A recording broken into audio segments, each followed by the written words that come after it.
El problema económico y de la alimentación tiene que ver con el problema histórico de la dependencia petrolera, de un producto como es el petróleo que a nivel mundial, en momentos como lo tuvimos nosotros, estaba a $120 y de repente cae a $20, ¿no? Son $100 que dejan de entrar por barril cada día, ¿no? Venezuela es un país que históricamente ha importado lo que se come, sobre todo víveres o productos de aseo personal.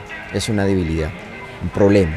En los últimos años se ha intentado y se ha invertido mucho en generar precisamente mecanismos de autoproducción, sobre todo de los alimentos. Ciertamente estamos viviendo una situación muy difícil en el tema de la adquisición de los productos de primera necesidad, de la cesta alimentaria. Las grandes colas que, si bien es cierto, hoy se ha avanzado, digamos, en mejorar, organizar mejor ese tema de la distribución, pero hace unos meses era terrible. Nosotros, mi familia acá, el poder acceder a los productos alimenticios teniendo el dinero era difícil porque no se conseguían los productos. Bueno, a través de mucho esfuerzo, también de la política que ha generado el gobierno, en parte a veces contradictoria porque se siguen importando productos, de alguna manera ha mejorado. El problema que nosotros tenemos, verdura, carne, lácteos, todo eso se consigue. El asunto es el arroz, la pasta, los productos procesados y los artículos de primera necesidad.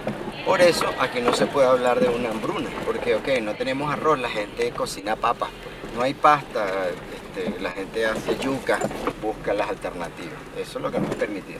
Además que Barquisimeto, al igual que Trujillo, son estados que producen, que hay siembra. Este es un estado, la cantidad de cebolla que se consume en Venezuela es cultivada apenas a 1 hora de Barquisimeto, en el Valle de Quibor.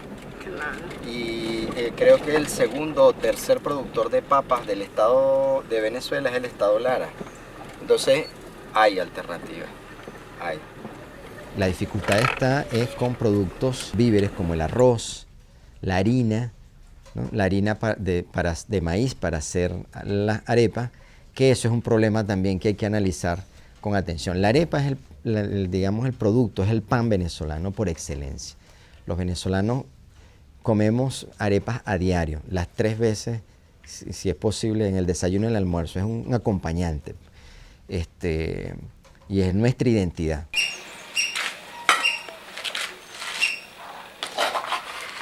Hay una empresa, un grupo de una familia, la familia Mendoza, que tiene muchos intereses económicos, históricos en nuestro país, que comercializó, industrializó el proceso de producción de la harina de maíz, lo que llaman la harina pan, y controló, a pesar de que la ley prohibía los monopolios, el monopolio de la producción y distribución de la harina. Parte de la guerra económica era sacar a otros países como a Colombia ese producto o no producirlo para generar el caos. En los últimos años, el debate, la crisis, las rabias que hemos pasado también con la falta de acceso a estos productos como la harina pan o los granos, ha significado que empecemos a revisar también el tema de la producción.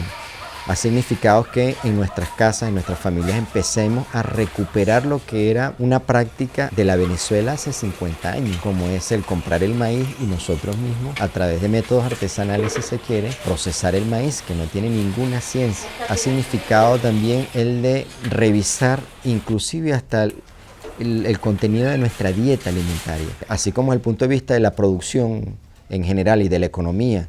El discurso es o inventamos o erramos, que es un pensamiento del maestro de Bolívar, de Simón Rodríguez.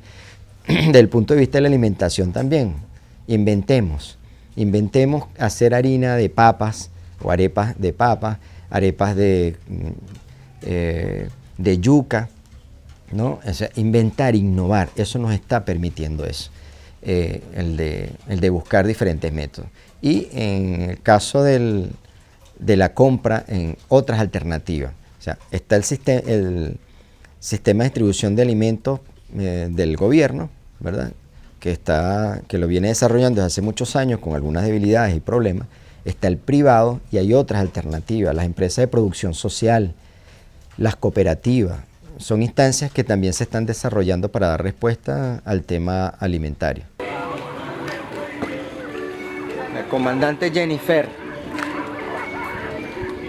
Bueno, 40 años de movimiento, del movimiento de niños y adolescentes trabajadores todavía son poco para lo que la humanidad viene discutiendo, analizando, en condiciones a veces en contradicción entre lo que es infancia y el mundo del trabajo, en donde no hay una relación, ¿no? Lo que nuestra sociedad siempre ha pregonado, ¿no? A través de muchos medios que tiene, es que no hay una relación entre infancia y trabajo, ¿no? Que deben ser dos mundos completamente separados, cuando en nuestra realidad cultural, histórica, social, es que hay una relación entre los niños y adolescentes de sectores populares, ¿no? De las comunidades indígenas, de las comunidades campesinas, con el mundo del trabajo.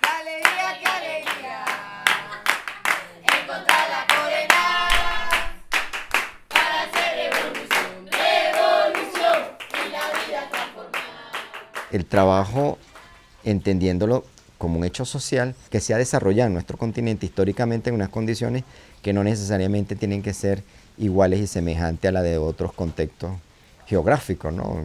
África, Asia, Europa. Entonces, esa realidad en América Latina nos ha llevado a levantar esta visión, ¿no? Un nuevo paradigma de infancia, ¿no? Que supera las concepciones dogmáticas que se nos son impuestas precisamente por teorías, por prácticas, por estudios, por visiones y por intereses también etnocéntricos, digamos. Cuando yo comencé a trabajar en el mercado popular, yo solamente tenía 7 años y no trabajaba 2 ni 3 horas, trabajaba desde las 6 de la mañana a 5, a veces me tocaba levantarme hasta las 12, 2 de la tarde.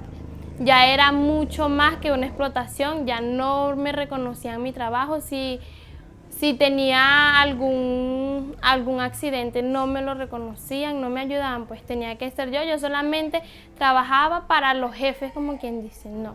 Después que conocí la organización, fue mucho más diferente, conocí mi horario de trabajo, trabajaba incluso todavía en el mercado popular, pero yo decía, epa, hasta aquí, son 4 horas que tengo que trabajar, si me pasa algo ustedes me tienen que apoyar, me tienen que cubrir. Y bueno, gracias a la organización aprendí cuál era el trabajo digno y sé cuál es el trabajo digno y aún bueno, trabajo en la calle, en mi casa, en Frutiná y bueno, para adelante. No sabía mucho de los niños trabajadores, ¿ves? Yo solamente trabajaba, era porque, o sea, quería ganar plata con mi mamá y todo eso. Y bueno, conocí a la organización y escuché del trabajo digno y quería saber un poco más sobre el trabajo digno y bueno, se dice que es bueno trabajar en condiciones dignas, sin maltrato, sin ningún jefe que lo mande o alguna cosa así de trabajo pesado. Un trabajo que nos es explotado, pues, donde nosotros podemos velar por nuestros derechos, porque nosotros tenemos derechos y tenemos deberes. Y en eso, en lo que es el trabajo digno, nosotros vemos nuestros deberes y vemos nuestros derechos. El trabajo no es malo, el trabajo te forma, el trabajo te educa, el trabajo te enseña.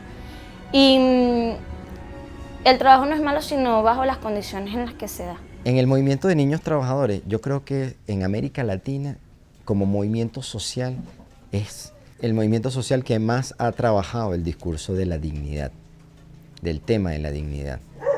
Y yo, en lo personal, cuando empecé a escuchar de dignidad, era en relación al trabajo digno. Cuando hablo de trabajo digno, hablo de un trabajo en donde te dé tiempo para la recreación, te dé tiempo para estudiar, te dé tiempo para pasarla con tu familia, te dé tiempo para trabajar como tal. Que se te respete como trabajador, que se te escuche como trabajador, que se te den los beneficios que se le dan a las personas adultas. Entonces, ahí hay una particularidad cuando los niños hablan del trabajo digno. No es cualquier trabajo, sino que la dignidad relacionada a ese hecho social del trabajo tiene que ver con el disfrute y el ejercicio de derechos, de los derechos humanos, pues. La dignidad y la relación entre dignidad y trabajo tiene que ver con que el trabajo esté en armonía con la naturaleza, que nuestra vida nos permita eso, vivir, alimentarnos bien, tener casa, tener salud. El trabajo infantil no es un delito. La explotación en general, no solamente en niños y niñas adolescentes, hay muchas personas muchos patrones que abusan de las capacidades físicas, psicológicas de los obreros. En el mundo laboral, los sindicatos se plegaron al discurso de la OIT ¿no?, de los intereses y de la visión mercantil del trabajo para hablar del trabajo decente. Los documentos elaborados por la OIT y que fueron firmados y apoyados por los sindicatos de trabajadores, hablan de trabajo decente. Los niños trabajadores hablan de trabajo digno. O sea, hay una diferencia tremenda desde el punto de vista inclusive ideológico cuando hablamos de la decencia en nuestra sociedad, que lo relaciona mucho al estatus.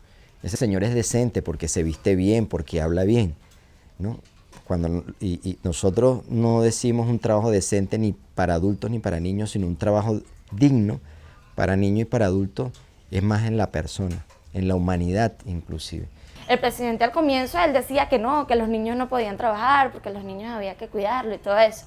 Luego él nos dice que él también había sido un niño trabajador, que él vendía dulces arañitas, pues que le preparaba a su abuelo y él salía a la calle a venderlo. La imagen que causaron los niños al presidente y a Venezuela, porque los programas del presidente eran cadena nacional durante varias horas, y el hecho de que apareciera un grupo de niños trabajadores que interactuaran con el presidente, y ese intercambio que ellos tuvieron, eso generó un impacto en la vida, en la visión inclusive del presidente Chávez, que con lo que escuchó, ¿no?, con lo que los muchachos comentaban de lo que era la propuesta de los NAT, de la CONENAT, empezó a cambiar la visión que él tenía y se identificó con el discurso de los chicos porque entendió que él también había sido niño trabajador.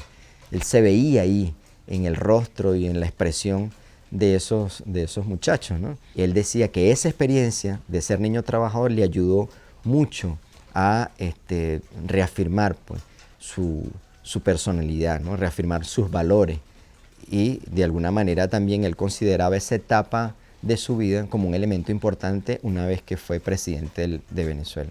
Emoción por estar ahí con el presidente, incluso hasta muchas ganas de llorar porque era algo, Dios mío, increíble, ¿verdad? Estar ahí cerca de él y te puedo decir que mucha gente se daba cuenta de que Chávez era amoroso y se daban cuenta cuando lo veían de lejos y nosotros pudimos sentirlos ahí de cerca, ahí debajo de sus axilas cuando él nos abrazó, que era realmente amoroso, que no era un amor artificial, sino que era algo que él vivía. Chávez, cambia la figura política, el modo de hacer política en nuestro país.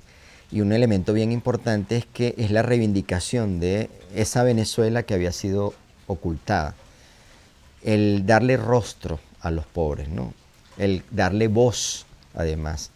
Particularmente con el desarrollo de la Asamblea Nacional Constituyente, transforma la democracia representativa a una democracia participativa y protagónica. Eso es un logro importante. Eso es lo que hace que uno todavía tenga fe en que este país va a mejorar, porque es que Chávez tenía tanto amor por nuestra Venezuela que hace que nosotros la amemos más aún, ¿verdad? El presidente hizo muchas cosas impresionantes por el país.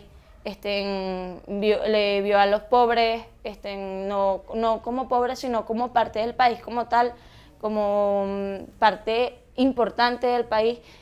Creó misiones para ayudarnos, creó muchas escuelas, creó comedores, creó mercales, creó muchas cosas en ayudas de verdad a quienes lo necesitábamos, creó muchas cosas en ayudas del país. Y bueno, él fue un gigante, pues. Yo creo que vale la pena luchar y mantenernos aquí porque el sueño de Chávez, y yo creo que, yo no sé si fue porque yo nací, ¿verdad?, en todo lo que fue la trayectoria del presidente, pero yo creo que él demostró lo que era realmente querer nuestra patria.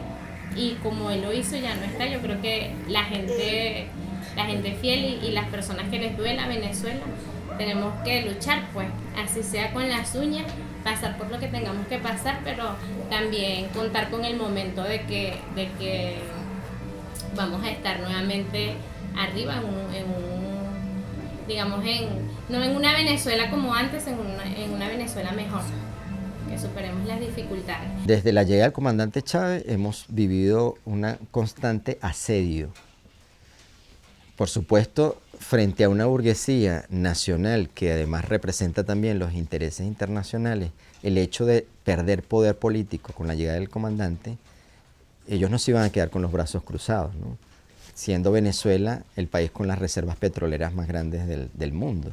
Golpes de Estado en el 2002, sabotaje petrolero, sicariato, asesinato selectivo. En los últimos años, además de la muerte del comandante, que para muchos fue una muerte inducida, provocada, fue parte de un plan en esa lucha de confrontación de clase, se le ha incorporado un componente que ha sido muy bien estratégicamente desarrollado, que es la guerra económica. Bueno, Venezuela es un país maravilloso, pues. Donde nos hemos criado, donde hemos nacido, es un país donde hay revolución, donde estamos luchando contra el capitalismo, donde queremos que todo salga adelante, donde no queremos ver la explotación, donde queremos que el capitalismo se vaya, pues, y nos dejen tranquilos, por decirlo así. Como todos los países han tenido momentos de crisis, bueno, en este momento lo estamos pasando, pero sabemos que vamos para adelante, sabemos que nosotros somos los que vamos a sacar al país adelante, porque aquí estamos, pues. En Venezuela nací, en Venezuela me quedo. Toda alternativa en cualquier país del mundo, y particularmente con lo que hemos construido en América del Sur y en Venezuela, tiene que hacerse del lado de los sectores populares, creer en las capacidades que tiene el pueblo, y eso lo tenía claro Chávez. Frente a cada arremetida a la derecha, Chávez lo que hizo fue impulsar más y profundizar más el proceso.